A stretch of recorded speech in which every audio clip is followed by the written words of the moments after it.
आज हम इस वीडियो में 60 के दशक की एक्ट्रेस माला सिन्हा के बारे में बात करेंगे। ऐसा कहा जाता है कि माला सिन्हा एक ऐसी एक्ट्रेस थी जिनके पास हुस्न के साथ साथ हुनर भी था। एक्टिंग के अलावा माला संगीत को लेकर भी बेहद जुनूनी थी, लेकिन फिल्मों के खातिर उन्होंने अपने सिंगिंग सफ़र की कुर्बानी दे दी। करियर में ज़्यादातर हिट फिल्में देने वाली माला सिन्हा अपने दौर में माला हाईएस्ट पेड एक्ट्रेस की लिस्ट में शामिल हुआ करती थी, लेकिन उस दौर की सबसे कंजूस एक्ट्रेस का खिताब भी इन्हीं के नाम है। माला सिन्हा ने कभी अपने घर में नौकर नहीं रखे, खुद ही सारा काम करती थी। बचपन में माला का नाम एल्डा था। स्कूल में उनके साथ पढ़ने वाले बच्चे उन्हें डालडा कहकर चिढ़ाते थे, इसलिए उन्होंने अपना नाम बदलकर बेबी नज़मा कर लिया था। जब उन्होंने बतौर बाल कलाकार काम करना शुरू किया तब उन्होंने अपना नाम फिर एक बार बदला और माला सिन्हा कर लिया। बचपन से ही माला को डांस और म्यूजिक का शौक था और उन्होंने दोनों की ही ट्रेनिंग ली थी। डांस और गाने में माहिर होने के साथ साथ माला स्कूल के नाटकों में भी पार्टिसिपेट किया करती थी। एक दिन उनके स्कूल में एक फंक्शन था जिसमें एक फेमस फिल्म डायरेक्टर आए थे। इस फंक्शन में माला सिन्हा ने एक नाटक में भाग लिया। जैसे ही नाटक शुरू हुआ और डायरेक्टर ने माला सिन्हा की एक्टिंग को देखा, वो उनके अभिनय के कायल हो गए। फंक्शन खत्म होने के तुरंत बाद ही डायरेक्टर माला सिन्हा के घर चले गए। वहाँ पर उन्होंने माला के पिताजी से कहा कि आपकी बेटी में एक्टिंग का बेहतरीन हुनर है और वो एक काबिल एक्ट्रेस बन सकती हैं, इसलिए उन्हें फिल्मों में काम करने का मौका दिया जाए। डायरेक्टर की बातों से माला सिन्हा के पिताजी भी सहमत हुए और इसी के बाद माला ने बतौर बाल कलाकार काम करना शुरू किया। गीता बाली की गुजारिश पर मिला था बॉलीवुड में फिल्मी ब्रेक। माला सिन्हा ने एक्टिंग करियर की शुरुआत बतौर बाल कलाकार एक बंगाली फिल्म जय वैष्णो देवी से की थी।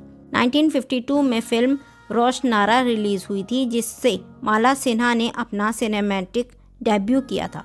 इसके बाद वो कई सारी बंगाली फिल्मों में नजर आईं। इसी दौरान माला एक फिल्म की शूटिंग के लिए मुंबई आई थी। यहाँ पर उनकी मुलाकात गीता बाली से हुई। माला सिन्हा की पर्सनैलिटी से गीता बहुत इम्प्रेस हुई और उन्होंने डायरेक्टर केदार शर्मा से गुजारिश की कि माला को बॉलीवुड में फिल्मी ब्रेक दिया जाए। गीता की गुजारिश के बाद केदार शर्मा ने माला को अपनी फिल्म रंगीन रातें में बतौर हीरोइन कास्ट कर लिया। इसके बाद बहुत सारी फिल्में की उन्होंने, लेकिन उन फिल्मों में कोई खास पहचान नहीं मिली। आखिरकार इंतज़ार खत्म हुआ और 1957 में रिलीज़ हुई फिल्म प्यासा। ये फिल्म माला सिन्हा के करियर की बड़ी हिट साबित हुई और यहीं से उनका करियर संवरने लगा। इस फिल्म में गुरुदत्त के साथ नजर आई थी वह। माला से पहले ये फिल्म मधुबाला को ऑफर हुई थी, लेकिन उन्होंने मना कर दिया, जिसके बाद ये फिल्म माला सिन्हा को बचपन से ही माला का झुकाव एक्टिंग से ज़्यादा म्यूज़िक की तरफ था। उन्होंने फिल्मों के अलावा ऑल इंडिया रेडियो में बतौर सिंगर भी काम किया था, लेकिन फिल्मों की खातिर उनको अपनी सिंगिंग और एक्टिंग में से एक का चुनाव करना पड़ा था। आखिरकार फिल्मों के लिए उन्होंने अपनी सिंगिंग सफ़र पर विराम लगा दिया। इधर जब माला सिन्हा बॉलीवुड में सफलता की सीढ़ी चढ़ने लगी तो दूसरी तरफ उन्हें नेपाली फिल्म इंडस्ट्री से भी फिल्मों के ऑफर आने लगे।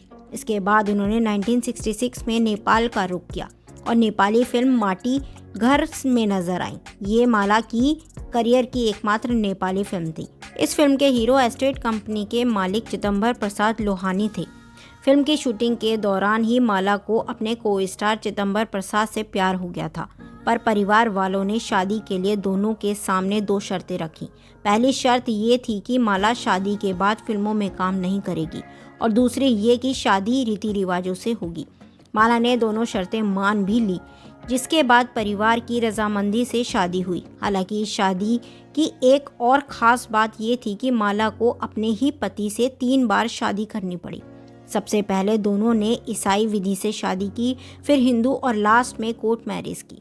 शादी के बाद माला की एक्टिंग के लिए जुनून देखकर उनके पति ने उन्हें एक्टिंग करियर को जारी रखने के लिए कहा। इस वजह से शादी के बाद माला ने अपने एक्टिंग पर विराम नहीं लगाया। इस वजह से उनके पति से दूर मुंबई में रहना पड़ता था। एस्टेट कंपनी का कारोबार संभालने के लिए उनके पति चिदंबर प्रसाद भी ज़्यादातर नेपाल में ही रहते थे। माला की एक बेटी भी है जिनका नाम प्रतिभा है। बॉलीवुड की टॉप एक्ट्रेसेस की लिस्ट में शामिल माला सिन्हा की ज़िंदगी में भी एक ऐसा वक्त आया था जिसने उनका सुख चैन सब हिला के रख दिया था। ये बात उस दौर की है जब एक तरफ माला सिन्हा कामयाबी की चरम पर थी, तो वहीं फिल्मी इंडस्ट्री में ये बातें ज़ोरों पर थीं कि वह बेहद कंजूस हैं। यहाँ तक कि उन्होंने अपने घर पर नौकर भी नहीं रखे थे। वो पैसे बचाने के लिए खुद ही सारा काम करती थी। इसी दौरान उनके घर पर इनकम टैक्स विभाग ने छापा मारा, जिसमें उनके घर में 12 लाख रुपए नकद बरामद हुए। ये पैसे उनके बाथरूम की दीवार से मिले थे। इसके बाद ये मामला कोर्ट में चला गया। अपने दौर की माला सिन्हा बहुत कामयाब एक्ट्रेस थीं। फिल्मों के लिए वह मोटी रकम चार्ज किया करती थी। मां के जैसी उनकी बेटी प्रतिभा भी एक्ट्रेस बनना चाहती थी। इसी वजह से उन्होंने भी बॉलीवुड में एंट्री ली, लेकिन कामयाबी उनके हाथ नहीं लगी। बेटी के असफल होने पर माला सिन्हा ने पार्टीज में जाना बंद कर दिया और फिल्मी दुनिया से दूर हो गई। कमेंट कर हमें बताएं ज़रूर कि माला सिन्हा की कौन सी फिल्म आपको ज़्यादा पसंद है और कौन सी फिल्म में उनका कौन सा कैरेक्टर आपको ज़्यादा पसंद है। कमेंट कर हमसे शेयर जरूर करें माला सिन्हा की ऐसी कोई दिलचस्प बातें यदि आपको पता है तो। हमारे चैनल को लाइक कीजिए, शेयर कीजिए, सब्सक्राइब कीजिए। Thanks for watching.